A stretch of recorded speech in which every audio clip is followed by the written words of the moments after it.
Oh, there's a sweet new exhibit in the artist studio at the new museum in Los Gatos featuring wearable sculptures. And artist Charlotte Krook is here to tell us more. Thanks for coming on the show. Thanks for having me. I'm excited to be here with you. Okay, so this is a wearable art, and I can already see dangling off your ears some wearable art. I am wearing some Chupa Chup earrings. Last year I did a project for Bedford Gallery studying Frida Kahlo, and I noticed she had these distinctive hand earrings that Picasso had given her. So my take on it was to add this Mexican candy flavor. I mean, obviously you're an artist, you're very creative. What got you into this wearable art? Because this is very unique. I have to say that's probably a pretty long story, and it has to do with the duality of self. Okay. Being raised by two different sets of grandparents, kind of trying to understand the difference between the two families and coming to a personal self within those two sides. So I studied my grandparents. I noticed that one would lavishly package gifts, pay to have them packaged. And then on the other side, everything was homemade, homegrown, home built. And the packaging started to repeat itself. So on one side of the family, you'd open the gift very carefully and you wouldn't rip a single part of the package, and then the paper would be used over and over again. So as the paper started going back and forth, I think the math was made in my mind about repurposing. I was actually, the whole kind of concept came to me. I started as a metalsmith, and I was working on a project trying to create a dress out of metal with these bezels, a longer story. But the point is, I was eating candy wrappers and there was no garbage can in sight, and I was at Lake Shasta. And so the longer I held on to these wrappers, my brain just started putting them back together as an entire piece of textile cloth. Yeah, and that's what most of your art is from these candy wrappers. You have Tootsie Roll dresses and Bazooka Joe dresses and wearable art. Here is some Tootsie Pops. That's a piece that's on display at the new museum right now.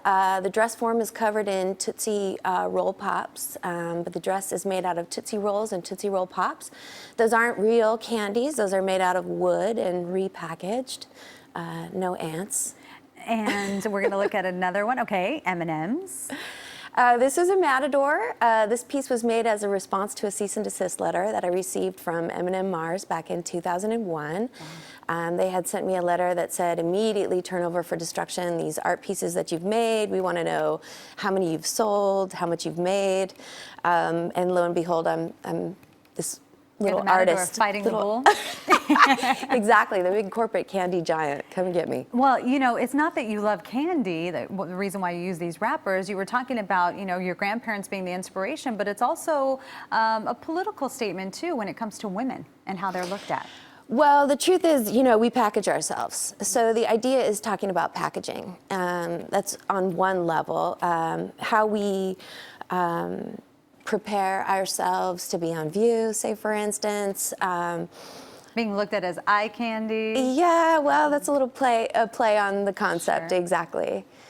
Yeah, and you know, some of your others, I saw a dress where, you know, immediately my ears perked up because it was Tiffany bags. Right, right. But now you explain the packaging. So that's taking it to a new level, yeah. Right? Obviously, the collections are happening for a great length of time before any piece can be made. So the vision maybe happens first, or the collection happens first, and eventually, you know, it takes a ton of the same object in order to cover the human body. So Tiffany bags was not an easy feat. Right.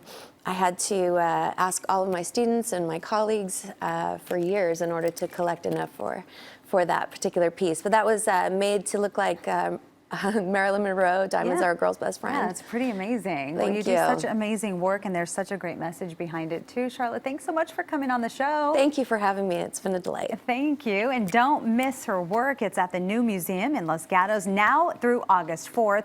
For more information, you can go to numulosgatos.org. That's going to do it for our show this week, but we will be back with more Bay Area Focus next week. Have a great day.